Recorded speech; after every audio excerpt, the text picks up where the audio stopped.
What is up, and welcome back to Season 2 of the On The Burst podcast. I'm your coach, Brandon Savage, and I'm joined by today's assistant coach, Big Les from Big Les's League. How are you? Good, mate. Good. Really excited. Obviously got the opportunity to come in and record the podcast with you. I think that we're doing one after as well, which is nice. Well, it's going to be a day of footy. It is. For sure. I'm keen for it, mate. I'm super excited going through my team as well as a few others. Super keen. Let's do it. How's the off-season been? Mate, it's been good. Training hard, playing for Southeastern this year for under 21. So, you play footy? Yeah. So coming back into footy, I had to retire because I did my shoulder, popped it out the back, tore my labrum. So had to stop playing for a little bit and just build a bit of muscle around it. But I was told to stop playing, but obviously I'm not a good listener because I'm coming back for 21s. You would have made pro if that didn't happen, right? Well, exactly, mate. I was a CBA. Guru called me out. So Big Les's League, obviously, I don't know if I've had you on the podcast before. I've been on your podcast a couple of times, but I haven't had you on my podcast. So welcome to the listeners for having you on. Firstly, tell us about yourself and about your content. Yeah, so started the page back in 2019. It seems to be the magic year during COVID that everyone sort of starts a podcast. But the league scene wasn't as saturated then as well. I think it was just Guru who was a little bit into his, and I sort of started a little bit after because I just loved how it looked, and couldn't play footy as much, and just wanted to get into the little analytical side of things. So started the podcast. It was going well, sort of a real slow growth and just really plugging away. But I was just doing it for the love of the sport, mate. Loved the game. So the more I could talk about it, the better. Grew my knowledge. I started it in high school when I was 16. So it's definitely not the time you'd think people would start podcasts. So, grinded away at that, grew it pretty well, to a pretty decent level. Got hacked at the start of last year, and the whole thing just, got deleted. So had to start again. And it's funny. I know you got hacked, but that's your Instagram account. But I feel like the Instagram account is like the base of all NRL content. Yeah. Like if anywhere else got hacked, you'd probably be all right. But Instagram is just like the center of gravity of it, eh? Well, exactly, because that's where you promote all your stuff. It's where you obviously get people to come onto the podcast and stuff like that. Like Instagram it still is the main tool, right? So I built that massive following on there, and then to have that literally taken away so suddenly as well, it was hectic. But a lot of people around that sort of stage would, pull out, and I'm so happy that I didn't, because not only have I gotten back to where I was, but I'm probably double that now. So, really just enjoying the sport, as I said, and, keen to get into another year of footy and hopefully grow it even more. Well, I'm glad your pull-out game is not strong. So obviously on the burst, this is the first episode of the second season. Timmy is not here. He's how to put it in rugby league terms, he's taken up his coach option and he's taking a break. So that's what we're doing, and we've got an interim coach in at the moment. So we will see how this season goes, and be excited because this year of rugby league, I think it's going to be bigger than ever. Today we're going to preview 3-side season and then play a couple of games at the end. We're going to preview every single side before round one, before Vegas, and Vegas. I'm so keen for Vegas, and I'm not even going. You keen? Yeah, mate. I'm the same. I'm not going as well, but I'm super keen just to see how it goes this year. Obviously not as hyped teams, other than Penrith. Yeah. It's a lot different to obviously the Roosters, the Broncos, the Rabbitohs, all these sort of sides going over. Manly last year, who are more cemented sides in the competition. So that's going to be interesting. Penrith going over there potentially without some of their stars is going to be interesting as well. But keen to see how it goes, mate. Really keen. I think that just quietly, not many people are going to be over there for the football. I agree. It's funny you mentioned that you're keen that you're not going. The aura around Vegas, I remember the years I didn't go to Magic Round. It was so depressing not going, but it just felt when I was at home watching the footy, I just felt that aura at home as well. So really excited for Vegas, and the footy just kicking off. I'm just glad for footy to be back. We got footy back this week. We do, mate. We do. It's super exciting. All right. So today we're going to preview the Rabbitohs, Canberra Raiders, and the Tigers. Firstly, we're going to go through the Rabbitohs' best 17, and I think I'm going to shock you with a couple. At fullback, I've got Latrell Mitchell. On the wings, I've got Tyrone Munro and Alex Johnston. Obviously, Alex Johnson is injured at the moment, but this is the best 17 that they can put on the park this year. I've got Jack Whiten and Campbell Graham in the centres, Cody Walker and Lewis Dodd as the halfback. I've got Keon Kalon-Matangi and Tavita Totola at the front row, Pete Mamazelos in the hooker spot. I've got Ewan Aiken and Josh Schuster if Wayne Bennett gets the best out of him on the edge. I've got Cam Murray at lock, and on the bench, Saliva Havili, Davey Mawali, Jai Arrow, and Tallis Duncan. You're a Rabbitohs fan. What are your thoughts on that, and what would you change? Look, it's a pretty good 17. You were very, very close to getting mine pretty much smack bang, other than Pistol Pete and Havili. I'd probably swap those two around. I'd probably have either Pistol Pete or Humphreys coming off the bench with Havili starting, because I just feel like Havili, he's more of a Wayne Bennett style of dummy half. Very simple, get to your kick, getting through the tough first 20 minutes of a game. So I think that Havili, I'd probably have him starting the game, which is a little bit left field compared to a lot of other team lists. But I think you're pretty smack on, mate. I think you really are pretty smack on. I think that guys like Lachlan Huebner will probably get a crack as well, which will be exciting. I'd probably have Tallis Duncan and Ewan Aiken starting in the back row.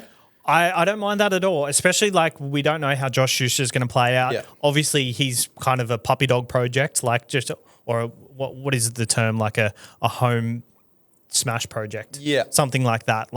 If we get the best out of him, that's a really good thing. If we get enough good stuff out of him, that's a good thing. If he doesn't play first grade at all this year, it doesn't hurt them at all. No, well, not really at all, yeah. He's a very talented footballer. I hope we do get the best out of him, because the best out of him is amazing. He plays some really good football. He's got a lot of talent.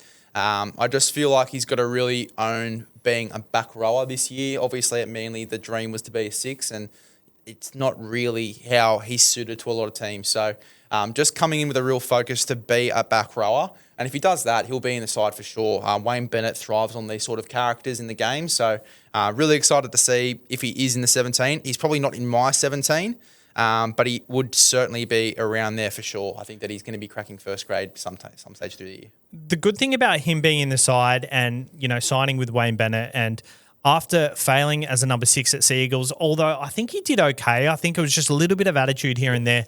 Going to a coach who absolutely demands the most out of you attitude-wise, I think it's a good thing for him. It's his last chance in the NRL, and if he comes out and absolutely kills it, it's going to be a swan song. I like him in the side. Hopefully he does get a run. Yeah, look, I hope so too. Really talented footballer. And yeah, look, I hope he does get a crack. But you look at the rest of this squad as well. There's so many guys that we want to get spots for as well, so many. And that's what we're going to talk about next, the depth. If there's injuries in key positions or even the second row, you've got Schuster's not in your best 17 at the moment. He can easily come in and do a job.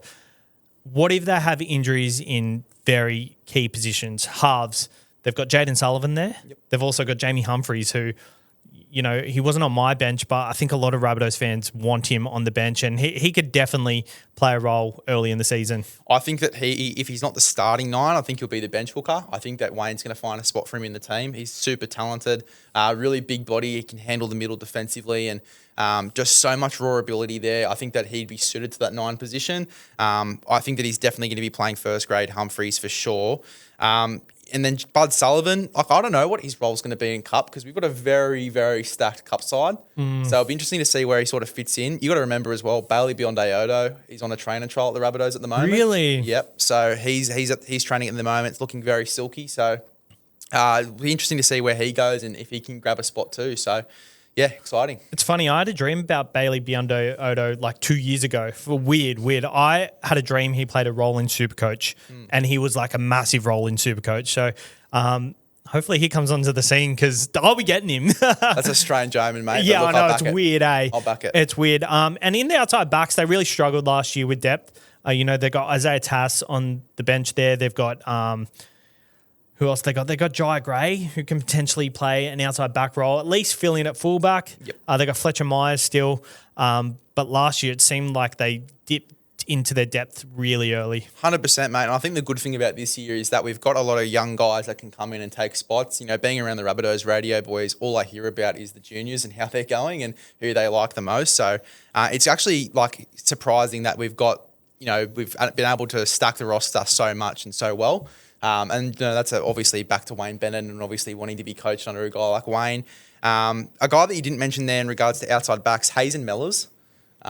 Definitely a guy to watch for. Really talented footballer. Souths are very high on him and he's training very well. He's probably one of the fitter outside backs under Tyrone Munro, who's leading everything at the moment. So, Hazen Mellors definitely one to keep an eye on, centre winger. That's really good to hear. I guess with Alex Johnson out of the side, who do you tip to start on that wing spot and who plays left and right? Because I think, especially for the punters out there, that left side is really hot.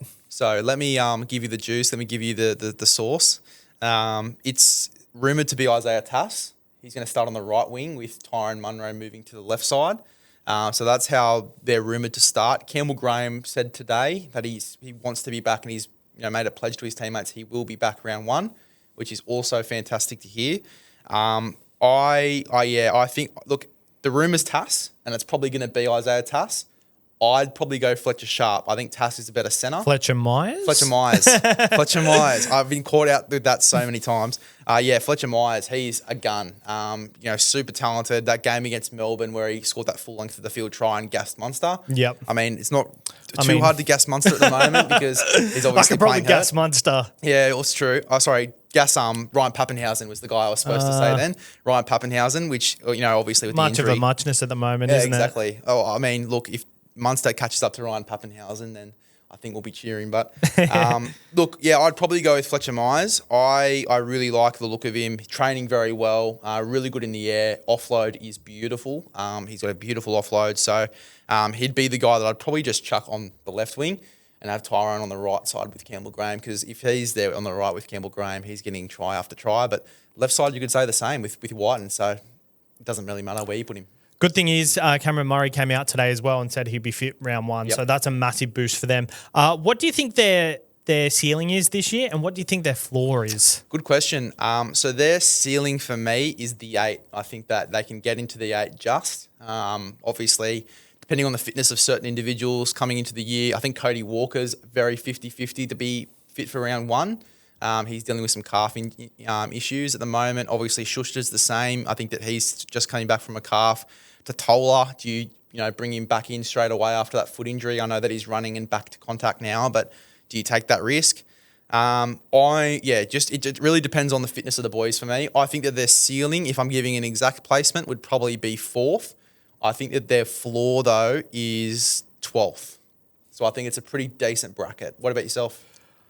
I think their ceiling is 1st. Yeah. Like, I genuinely think, I thought this time last year they were a shoo-in. They were my prediction to come 1st and win the comp.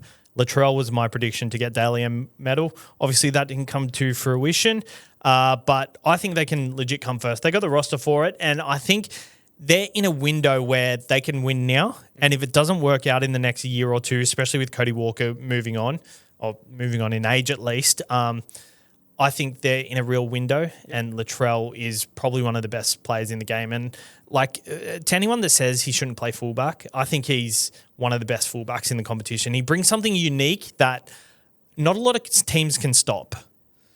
Yeah, look, 100%. I think that Latrell should be the fullback for sure. He's got so much ability. At his best, when he wants to be his best, he is the best. I really do believe that. I think that, his ceiling, his origin in Australia and football, if he's injury-free and, doesn't have too many injuries with that calf and things like that. But yeah, look, I'm super keen to see how he comes into the season mentally. He looks very fit, which is always a great sign. Under Wayne Bennett, we've seen the rewards SuperCoach-wise for Cody Walker. Last time he was under Wayne Bennett, I mean, that's the whole conversation around SuperCoach at the moment. Cody Walker, last time he was under Wayne Bennett was like a 79 average, correct me if I'm wrong. I haven't talked about Cody Walker at all this season, now you got me thinking. Yeah, so I think that he's definitely a guy that a lot of people should watch out for too. So that combo, if that's firing, South Sydney, for sure, the ceiling could be coming 1st. And look, I mean, you should come on Rabbitohs radio, but the boys will love you. But yeah, look, I'm excited to see how they go. I think they are a team that could make a push for a premiership if they work hard enough and depending on injuries and things like that. But yeah, probably 4 to 12th would be ladder-wise leading into finals. Where expectations. Yeah, I think at best they can come 1st. I think their floor is probably 13th, 14th. But 3 things that we think that they need to do to make sure they reach their potential this year. Number one for me, Latrell needs to stay on the field for at least 60% of the season. Doesn't matter if he's injured for a little bit. If he's on the field for 60% of the season, they won enough games with him in the side last year. He just wasn't on the field enough.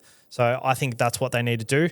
I think injuries last year really cost them with injuries. I think you can say this for all sides, but when you go through a horrid run of injuries, you just need to stay on the park to get that confidence to keep going again. And the last one, I think Keon needs to be 8. Number 8 in the front row. We saw him at number 13 last year. His work rate was ridiculous. And we see every single side that wins a premiership has a dominant front rower. Rabbitohs don't have that. If they have Keon at number 8, then they have that. They've got a premier front rower in Keon. He's looking so fit at the moment. And, he probably doesn't look heavy enough to be a front rower, but I think that just makes him even more lethal through the middle. What are your thoughts? The game's changed, bro. The game's changed. I think that these more mobile middles are, suited to the game. And you look at, the effects of, it's probably a horrid example compared to Keon, but the utilities like Ruben Cotters, like, Kurt Manns, these sort of guys, they are carving up in the competition at the moment. Ruben Cotters playing Origin. So I think that the game is more suited to that sort of direction, and it is becoming more and more suited to that direction as well. And, it's funny, like we go back to Rabbitohs radio, it's something I always try and explain to Brownie, like that's sort of the direction the game is going. Like the days of 3 middles is really coming to an end. So, I'm excited to see Keon really excel there in the middle. I think that he should play in the middle. I know that he doesn't want to play in the middle. And I was sort of having the conversation with Cast Patrol the other day. They reckon he'll play back row just because Wayne does like to, please those sort of characters as well and put them in the spots they want to be. I think he does have to play in the middle, but I think so too. I think there'll be a point in the season where they have to, because obviously Tom Burgess is gone. Yep. Tavita Totola, he's in there at the moment. They've got Cam Murray there, but apart from that, Jai Arrow plays in the middle, I guess. But I think they've got enough edge depth that they didn't in the past, and I think they've got enough depth there now to really go hard with him at the middle.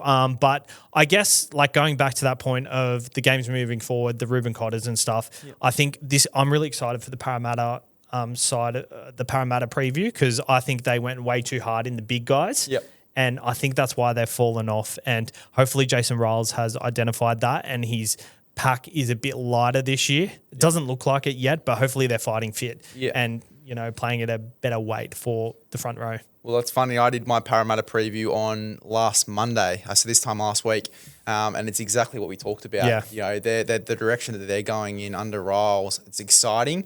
It's interesting, but it's exciting. And it's very different to how Parramatta have played in the past. So that's going to be really interesting. Mate, the other 2 points there, I think you're pretty spot on with all of your points, but I will throw one more at you. Yeah. That's Cody Walker. We spoke about his SuperCoach under Wayne Bennett last time. I think that if he gets back to that 2021 form, if he gets, close to maybe a Dally M 580 of the year sort of areas, that's when South will become deadly. And your expectations of maybe they do come first, maybe they are minor premiers, maybe they win a comp.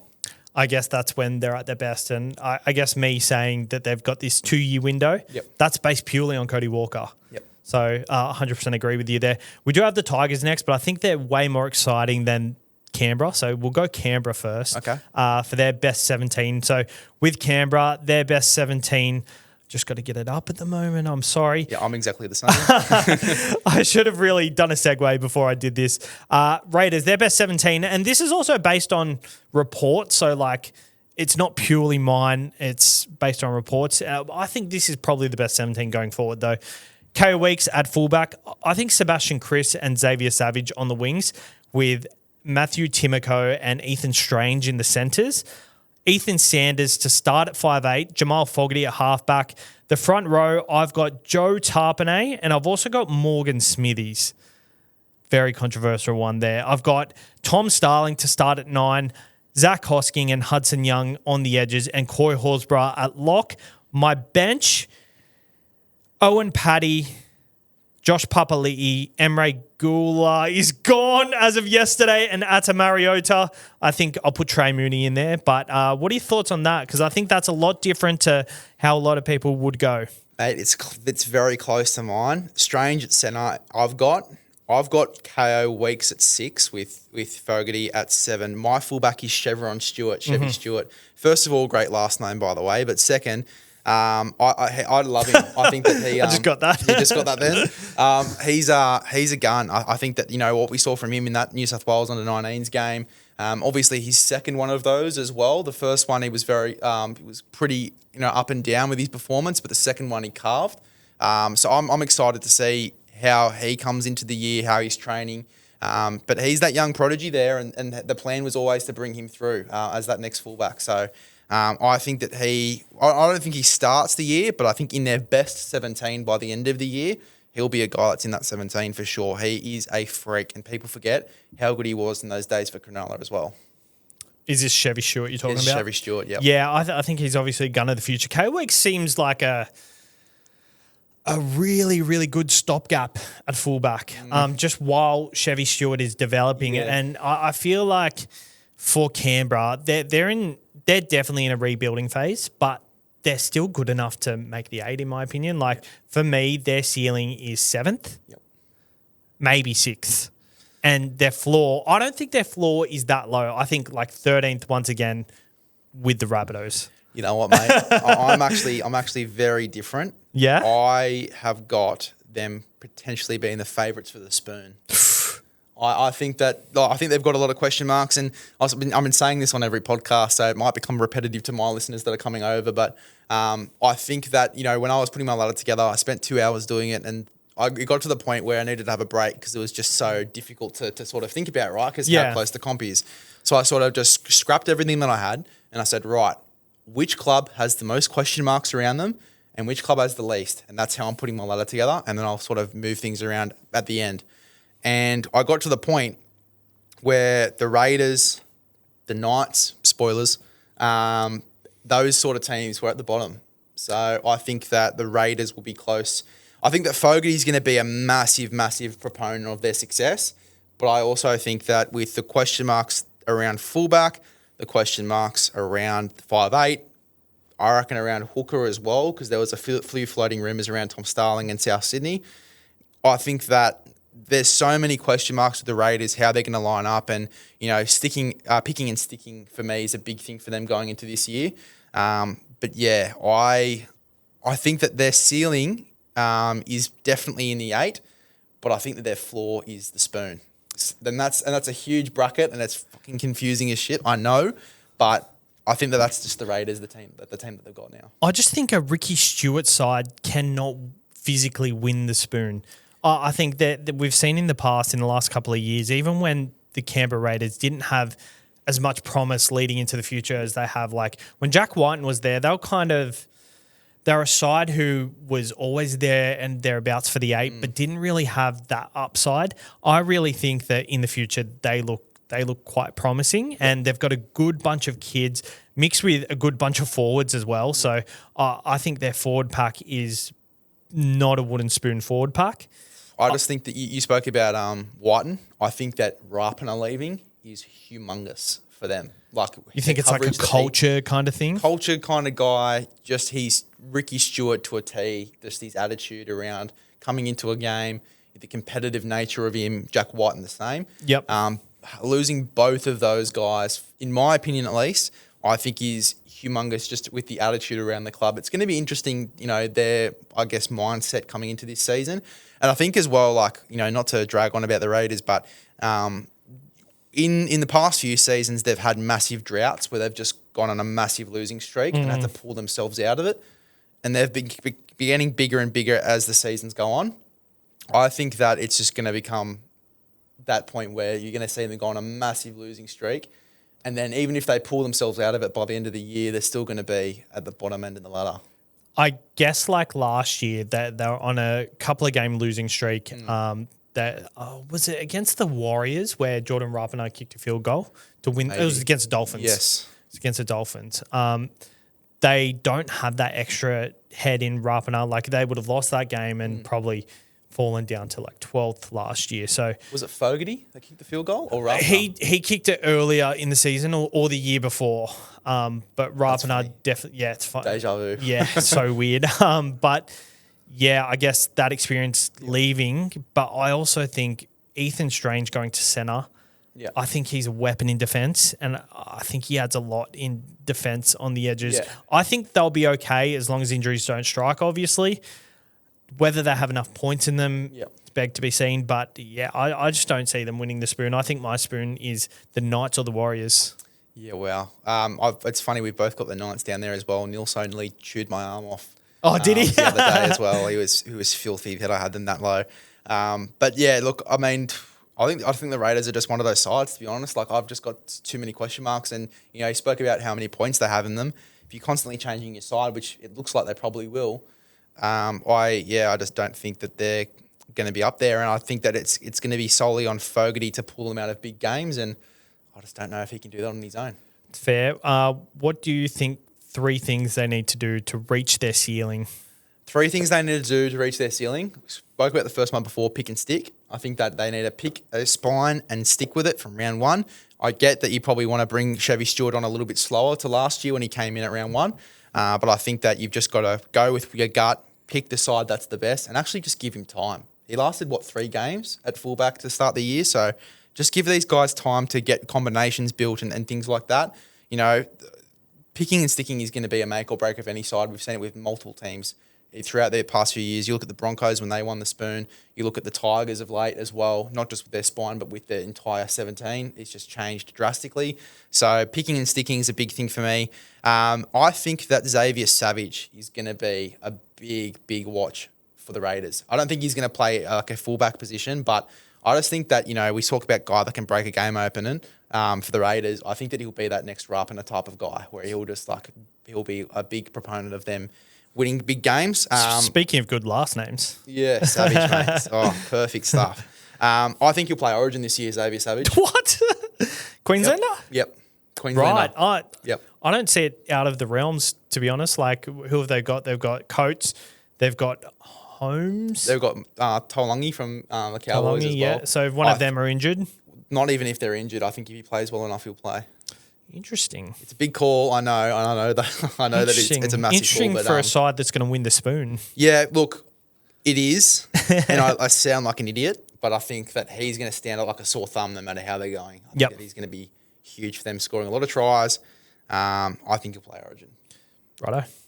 There you go. And then the third thing. I think the third thing for them is the last season you'd think for Papali'i. Going around the track one more time, how they react to that. I think that that's going to be a big thing as to the attitude around the club, which we spoke about before. How they send off Papali'i. We don't want to have an Alex Glenn scenario where they send him off with a spoon. I think that they've definitely got to send him off the right way. Yep. That's it. That's it. Well, what I have is very similar around Papali'i. I think he's got to come off the bench and they've got to realise that he's like the guy that you want on the field in crucial times. I think him coming off the bench and, when Tarpanay and Papali'i, they can't be off the field at the same time. I think one of them have to be on the field at all times. And I think Horsburgh's got to really bounce back this year in order for them to really dominate with their forward pack. Fogarty needs to stay on the field all year. I think, hot tip, if DCE doesn't play Origin this year, I think Fogarty's a massive chance. Ooh, okay. I don't mind Because that. just think about it. Like, I guess Sam Walker was probably next in line. Obviously, there's Ben Hunt as well. Ben Hunt is probably the number one option. But if it was between Fogarty and Sam Walker, we know a massive long kicking game really wins teams, especially Origin. We looked at DCE against New South Wales in the last couple of years. It's a long kicking game that absolutely drowned New South Wales. Jamal Fogarty has that. The Sam Walkers of the world. Tom Dearden doesn't have that. I've seen a lot of shouts for Tom Dearden. Ben Hunt does have that, but whether they decide to go that path or not. Can I throw you a shout? Yeah. So if he does play, well, if DC is out, right? If he pulls out, does Jake Clifford be a guy that you sort of think about for the 7 there? If he replicates the form from the back end of last year for the full season? Well, there's rumours he's not even going to start for his club, so I don't see that happening. Well, he's got injury at the start of the year, so he's just come back from a pretty big surgery. Yeah. So I think that's probably why. I guess kicking game-wise, he fits the bill. Yeah. I just think, if they're picking someone like Fogarty or Clifford, it's just because Sam Walker isn't ready yet. Yep. Especially this year with his ACL. Yep.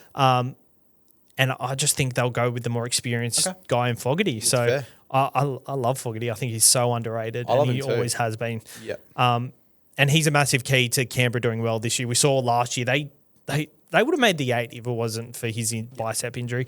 And obviously Sanders, Chevy Stewart to come through. And I think I agree with you.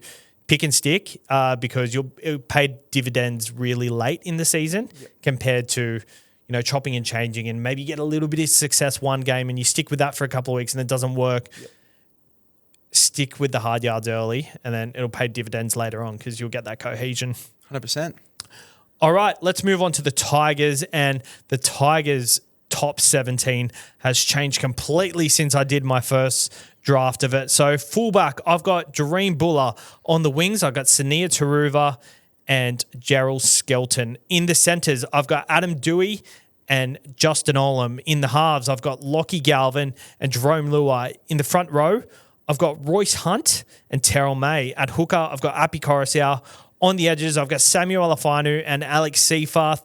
On the bench, I've got Talon De Silva, David Clemmer, Sione Fainu, and Alex Twell. I like it. What have you got? So if I'm going through the full thing, I think that fullback's the same. Buller's got to be there. Skelton and Taruva wings. I've got Adam Dewey left centre. I've got Adam Dewey right centre. Justin Olam left centre. Yep. Then halves is Galvin Luai, obviously. Terrell May's my starting front rower as well. I'd have Clemmer starting with him. Clemmer's that sort of guy that will get through the first 20 minutes and have a real crack and then come back on in the last 20. I'd go Appy at 9. I'd go Seafarth on the right back row. I'd have Samuel Afanu left back row, Jack Bird at 13. And then I'd go Talon De Silva, Fanua Pole, Alex Twall and Royce Hunt. Did I say my 13? No, you didn't.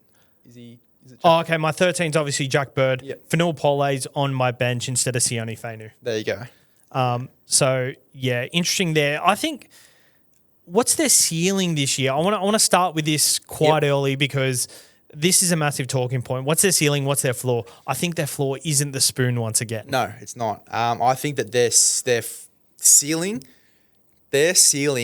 if it all works out, which is this is a dream world, I would say that their ceiling is probably 5th. I'd say that's the number I had in mind. Yeah. I'd say that their floor is probably 13th, but I'd say 5th is their ceiling. And I'm going to say it right now. My prediction, if I'm going spot on, is probably 9th. I think they just missed out on the 8th, which is the magic number for the Tigers over the past few years. But I think that definitely if it all works out, Jerome Luai can run that side well. I think that their ceiling's probably 5th.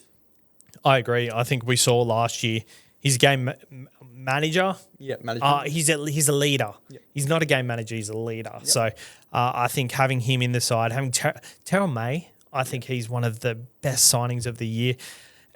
Lockie Galvin another year. I love Jack Bird at number 13 and Gerald Skelton and Taruva on the wings. I think yardage through the back is such a big part of today's game. And I think teams that don't have them big yardage guys in the back, look at Parramatta. Lomax isn't on the wing. Yep. They don't really have that either. So I'm a bit worried about Parramatta, even though I'm really excited for their fresh culture. We should have done Parramatta today. We should have done Parramatta, mate. We talked about them enough. But mate. they're a good example of they're not really confiding to today's game at the moment, but I feel like you don't really have to do that all the time. Like things can work your way. You got to work with what you got, to be honest. And I think the Tigers are going to do really well. 5th, and I'm probably agree with you with 13th. What are 3 things they need to do to maintain their ceiling? Yeah, 3 things they need to do. I think that the first one, and this one's probably going to be a little bit left field, but I think that Dream Buller's got to explode this year. I think that he at fullback is just so key for them. You look at all the other signings and all the guys they have there at the moment. Luai, Appy, Terrell May, who you brought up before, which I'm sure we'll get to. Other guys like that who are just absolute stars that they've got in their team now. Dream Buller, I feel like because he's come from a more basketball background that, it's taken him a little bit of a while to sort of adjust. I guess, if that makes sense. Because, you can look at him in some of his running sets and, going down corridors. The decision-making isn't fully there for a fullback yet. There's times where he should offload, but he doesn't offload. There's times where he should run, but he offloads. There's, the decision-making there isn't at the level of other fullbacks, which is understandable. I mean, he's in his 3rd year now. So I think that he needs to really come onto the scene. Like that game management and that decision making, that needs to come to full fruition for him. And by the end of the season, we want to talk about him as one of the better rookie fullbacks in the competition, right? So I think that's definitely one. I can see that you probably had similar. I had exactly the same, and I think this is a massive problem with the Sharks at the moment. Yep. I think that's why they haven't been able to go to that next level. Obviously, they've signed AFB this year, and we're not previewing the Sharks, but I think Will Kennedy didn't step up last year, and the halves weren't getting the help. The fullback is meant to be one of the most crucial positions on the field, defensively and offensively, and I think Bullard just really needs to pull his finger out, and they need to make sure that he kicks on, because I can understand a bit of second-year syndrome. He's new to the game. Yep. He had a breakout first year. Like, he was so good in that first year, and I was looking at him thinking he needs to kick on, because he was amazing, and I understood them re-signing him. He's got a clause in his contract this year that if they don't win more than 12 games or something, that if they don't offer to re-sign him for more than 900,000, then he's a free agent. I think it's something like that. What? Yeah, it's a weird clause like that. I'll look it up later, but pretty much he's in a contract year. How could they even Yeah, it's weird. justify that? I actually don't mind it though, because it obviously means that if they're not willing to pay that much for their fullback, he's not worth key that much. position, Yeah. then he's not worth keeping. Yeah. So he can probably still stay with the club on the contract he's on. Do you know if it's a club or a player option? No. No, it's like mutual. So Mutual, it's like okay. up to the club whether they offer him more money. Yeah, okay. I've got to look up that contract, Yeah. and That's, then maybe we talk about it after. That's interesting to hear for Yeah. sure. Because he's that's crazy. 900K. Yeah, actually, I'll Google it now. But what else have you? So have you got? I've got Dream Buller to sort of have a bit of a kickback. For me, it's the same thing here. I know that they've got a lot more stars in that side now, where it's going to be easier to do this, but to pick and stick as well, same as the Raiders. Staying with the same back line, staying with the same players. I know that obviously with injuries and stuff like that, it can be hard, and they've been unlucky with Dewey and with other players. But I think that picking and sticking, particularly in the back line, we talked about, I'll give you a perfect example. Solomon Afatape obviously came in. He was in and out of first grade quite a bit. They changed his sides of the field between left and right quite a bit as well, centre wing. There was no real consistent position for him. And as a result of that, defensively, he'd get used to one guy in, for example, I'll throw a name out that I don't even know if he was on the same side as him, but it's just an example. Say he got used to Adam Dewey's, defensive tendency, whether Adam Dewey likes to jam, whether he likes to stay back and sort of wait for the ball to come his way. He'd get used to that tendency, and then he'd go to the other side of the field and someone was different. But because he was used to Adam Dewey and how he defends, he'd sit back or he'd jam. He'd do the opposite. So I think that that for me, just picking and sticking is so important, particularly for guys like Olam to really kick on and have a big year, because defensively there's a few different, I know that he's a great big hitter, but when it comes to actually defensive decision making, he can be a little bit hit and miss. So I think that they need to really focus on picking and sticking in the back line in order for them to have success there and defensively be strong there. So that's definitely one for me. And then, the third one and the most obvious one is Jerome Luai, how he kicks on and how he runs the team, and if he can do it at 7. Mine are very similar. Benji sticks to his guns, and obviously with the back line and the halves and the forwards, stick to your guns. It's the second year of his coaching career, so I feel like similar to Cameron Ciraldo, he had a pretty poor first year, but now this year it's his side now. They've made some good signings.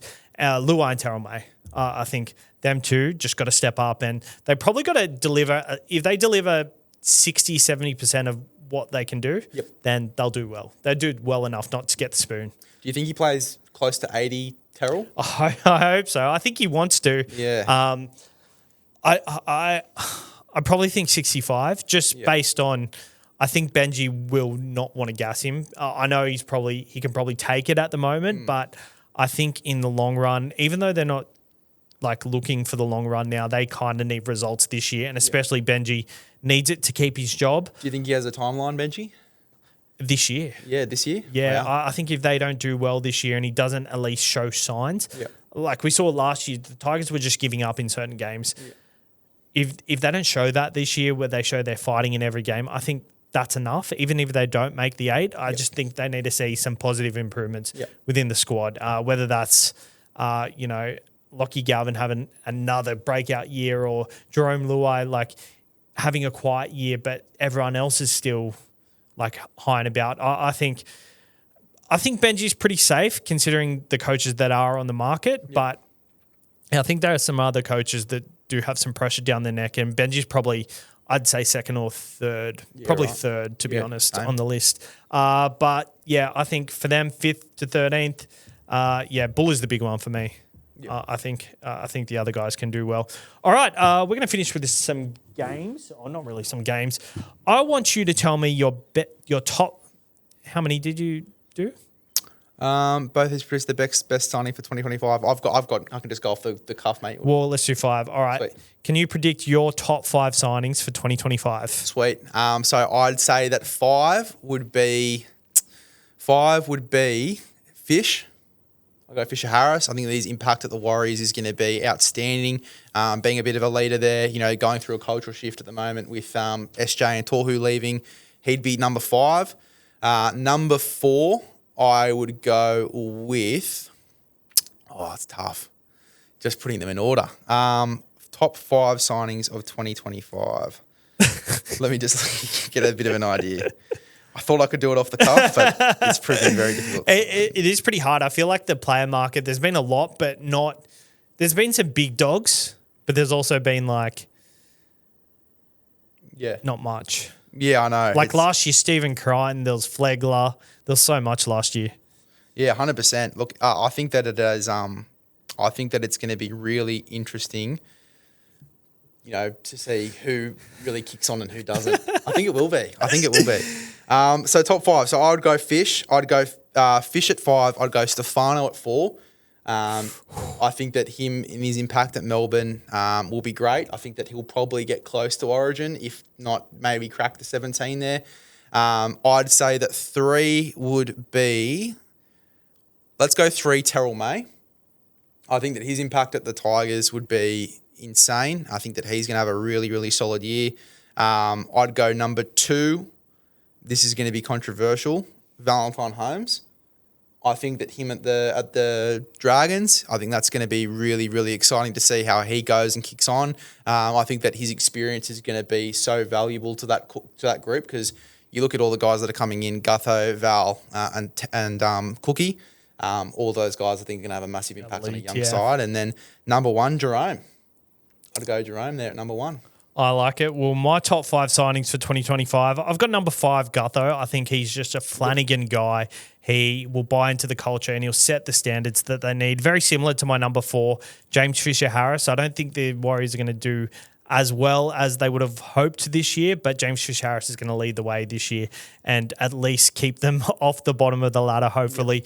Number 3, I've got Adam Fanua-Blake. I don't think necessarily I haven't got him higher just because I don't think the Sharks necessarily needed him to do better, but I think they will do better. I think they really needed an elite fullback. But if you've got the chance to get AFB, you get AFB, and he's going to make the side better for sure. Number 2, I've got Terrell May. I think the Tigers just needed that guy. And Terrell May, they couldn't have got a perfect more signing for Stefano. I think Stefano going to Melbourne is a bit like he's got to fit into their culture. Whereas Terrell May is the culture. And I think he's going to set a massive precedent for how the Tigers go this year. And number 1, it's Luai. Luai is by far the number 1 signing for 2025 for me. And it's funny, when the signings happened, 1.4 million, a lot of people were sitting there going, what the hell? Like, what's going on here? And I think he's a back against the wall type of guy, and I think he's going to thrive in this environment. 100%. He loves to prove haters wrong. We've seen that on multiple occasions. He talks the talk, but he certainly walks the walk as well. Jerome Luai. Chill. That's it. Got work tomorrow. That's it. All right, and we'll finish off with a little game, this or that, 5-8 edition. So, Tom Dearden or Blaze Talangi? Tom Dearden. Tom Dearden or Lockie Galvin? Tom Dearden. Tom Dearden or Fletcher Sharp? Tom Dearden. Tom Dearden or Dylan Brown? That's tough. Tom Dearden. Tom Dearden or Cameron Munster? Boring as, but Tom Dearden. Ooh, Origin? Yep. Or no, I think that Munster will get the 6. I think he'll be 14 because I think he suits the body shape more. Yep. But I think that he'll have a better season than Munster. Tom Dearden or Matt Burden? Yeah, Tom Dearden. Tom Dearden or Jerome Luai? Oh, that's tough. Jerome Luai. And the battle for the best 5'8" in the competition, Jerome Luai or Luke Brooks? Jerome. All right. Thank you for coming on. Big Les's League. Shout out. Where can we find you? You can find us on Instagram, Big Les's League _ all my content's there. Great stuff. We've got the YouTube, Big Les's League podcast as well. Plenty of content on there. We've got the season previews kicking off as of today when we're recording on the Monday. So make sure you go ahead and stay tuned for all that great content. Also got the Tom Yeager interview coming soon as well. So that's going to be a lot of fun. And then, Spotify, Apple Podcasts, same deal. Big Les's League podcast. Get stuck in. Cool. And we'll have this one up there very shortly. And also on this channel. Actually, no, you'll be listening. Anyway, we're doing another podcast right now. Perfect. And we are previewing another bunch of sides, aren't we? We sure are, mate. Stay tuned for that. That's going to be on my channel. Hopefully on his, maybe audio-wise. We'll have to wait and see. Yeah, we can do that. We can do that if you want. Let's do it. Perfect. Stay tuned for that. Head over to the Big Les's League YouTube. Get stuck in. All right. Enjoy your footy, and we'll see you next week.